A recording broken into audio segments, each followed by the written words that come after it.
میتونی توی 20 ثانیه متوجه بشی آیا اون کسی که قلبت براش میتپه واقعا دوستت داره یا فقط داره نقش بازی میکنه. راهش خیلی ساده است. دفعه بعد که کنارش نشستی یه خبر خوب یا یه موفقیت کوچیک و بزرگ رو باهاش در میون بذار. بعد فقط 20 ثانیه به واکنشش خیره شو.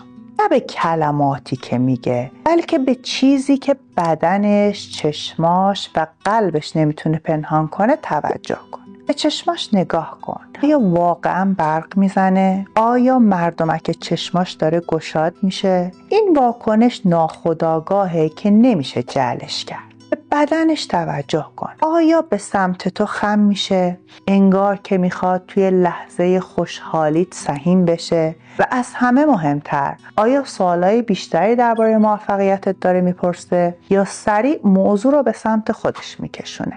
میدونی چرا این روش انقدر قدرتمنده؟ چون عشق واقعی خودخواه نیست. کسی که واقعا دوستت داره از موفقیت تو خوشحال میشه، نه اینکه حسادت کنه یا بی تفاوت باشه.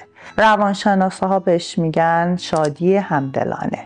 وقتی خوشحالی کسی که دوستش داری برات مثل خوشحالی خودته. یادت باشه عشق واقعی فقط موقع گریه کردنت کنارت نیست، بلکه موقع خندیدنم باهات میخنده.